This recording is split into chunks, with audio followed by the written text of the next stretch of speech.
usaha apa yang akan dipilih. Iya, bisa toko kelontong, jual-jual sosial media, driver online. Kamu ngelihat itu Iya, masih banyak. Terus masakan Padang, restoran yang tapi modal dari mana nanti kan pasti ada modal datang dari sendiri kan.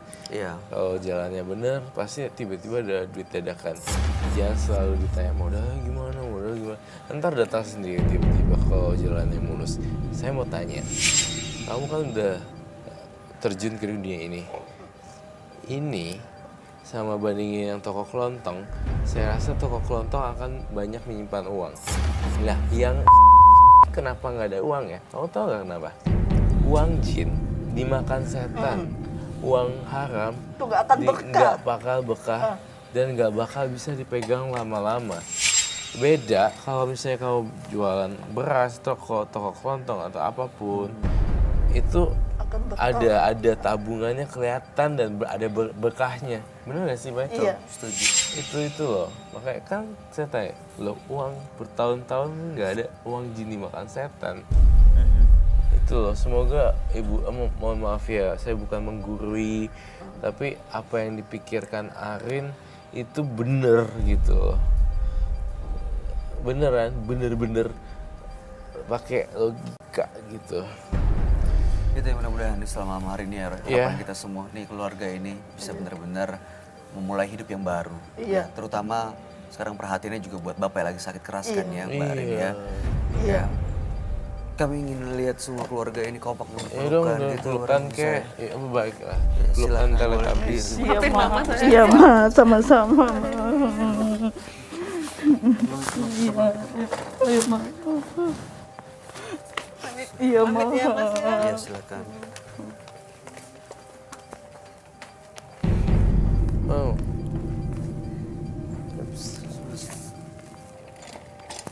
Waduh. Belum terusan. Oke, baik. Tradisi yang baik memang harus dilestarikan. Namun, jika tradisi itu buruk, maka kita boleh untuk melawan. Berikutnya akan hadir seorang wanita yang mengaku menjadi korban dari suaminya yang tidak bertanggung jawab. Malam hari ini kami akan panggil dia dengan nama samaran. Kami persilahkan Rifa.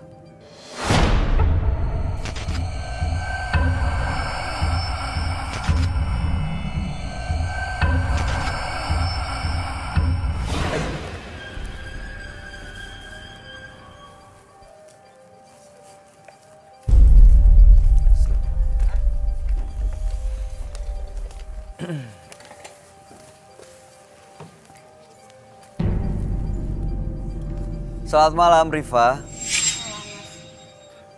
Mbak Rifa, menurut informasi yang kami punya katanya Mbak Rifa ini menderita karena ulah suaminya. Betul begitu? Iya Mas, saya menikah udah 4 tahun belum dikaruniai anak. Tapi yang jadi permasalahan sih nggak berasal dari karena belum punya anak. Bukan masalah anak. Bukan. Tapi masalahnya apa yang bikin menderita? Dia KDRT. Udah gitu dia overprosesif. Posesif? Iya, akunya mau kemana selalu dia curiga. Sampai dia KDRT, sampai saya tertekan. Itu KDRT-nya gimana? Diapain? Digampar lah. Iya, sampai akunya sempet Kenapa nggak juga. lapor Mbak? Ya karena dia abis KDRT, dia langsung minta maaf, nangis-nangis. Dimaafin? Abis itu diulangin lagi? Iya, padahal saya udah minta cerai beberapa kali. Nggak dikabulin? Enggak, Terus? sampai saya stres, tertekan, mau ngomong sama orang tua juga nggak bisa. Saya ngerasa salah memilih calon suami gitu kan. Sampai saya berani mau coba bunuh diri. Tapi nggak dilakuin kan? Udah.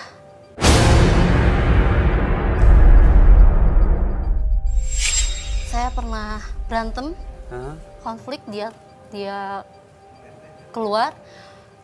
Saya stres, nggak ada tempat buat ngadu. Hah? saya ambil pisau, saya tusuk-tusuk ke perut, terus ke tangan. Di tangan ada bekasnya. Ada. Ini, Boleh saya lihat? ini mas. Ini masih ada Aduh. bekas. Ya, saya sampai mau minta cerai juga susah, dianya udah nggak mau. Terus pokoknya saya tertekan banget. Mau ngomong sama orang tua juga, sayanya karena itu pilihan saya. Terus tiap saya mau ada kegiatan keluar atau apa, dia selalu mencurigai saya. Yang paling parah itu dia KDRT. Mbak, maaf ya, saya bukannya nggak percaya cerita Mbak Rifa, tapi dari semua cerita yang disampaikan ini ada saksinya, ada yang tahu soal ini. Ada mas, dia ada sepupu saya. Itu diceritain sama Mbak Rifa? Enggak, dia juga beberapa kali ngelihat pas saya digampar, dipukul pakai kayu. Pakai kayu? Iya, saya juga ada di punggung tuh. Kalau misalkan saya mau lapor, saya bisa aja. Cuman saya nggak gitu. Karena saya sayang. Cuman yang saya jadi tertekannya itu sikap dia tuh yang seolah-olah hari ini dia sayang. Terus misal saya keluar atau apa dia curiga, dia sampai KDRT. Tapi kan saya nggak gitu Mbak. Kalau Mbak mau sayang sama orang, Mbak juga harus sayang sama diri sendiri dulu gitu. Mbak Iya. coba bunuh diri, Mbak ngebiarin jadi korban KDRT, artinya Mbak nggak sayang sama diri sendiri. Ya saking saya tuh nggak bisa berbuat apa-apa lagi. Saya pikir ya dengan cara bunuh diri.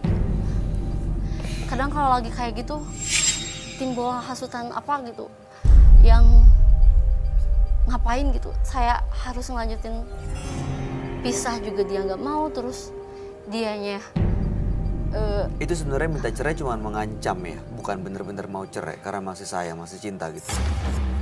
sampai kemarin-kemarin saya juga udah minta cerai, udah kayak gimana, tapi dianya nangis-nangis, jadi saya juga luluh mas. Kalau minta cerai kan berarti artinya udah mau pisah dan nggak sayang lagi. Iya, tapi dianya keras kepala, dia nggak mau. Dia sampai nangis-nangis minta maaf. Dia bilang sayang, dia bilang aku kayak gini ke kamu karena sayang, tapi kan betul kayak apa kata mas tadi kan, Iya. kalau sayang tuh bukan berarti harus KDRT juga kan. Iya. Dan sekarang nih Mbak udah minta pisah. Udah, tapi iya dia masih nggak bisa ngelepas saya, nggak mau. Sekarang masih pengen pisah. Iya, Udah nggak sayang berarti. iya karena sikap dia yang KDRT gitu, arogan. Kalau bicara juga kasar. Udah nggak bisa diterima lagi ya. Enggak mas. Ya. Saya sampai mau bunuh diri juga beberapa kali. Beberapa kali. Iya. Saya harap jangan pernah lagi ya Mbak ya. Itu yang terakhir ya. Mudah-mudahan nih Mbak setelah malam hari ini bisa terbuka pikirannya bahwa sebenarnya banyak hal yang bisa disyukuri dalam hidup loh Mbak. Ya. Iya mas, yang saya sulit tuh buat berpikir ke depannya tuh harus kayak gimana, di samping saya iya sayang, terus saya juga tertekan. Iya, saya bisa memahami. Oke. Kadang harapannya saya juga jadi- enggak, kadang saya juga berpikir kenapa dia sampai tega sama saya kayak gitu.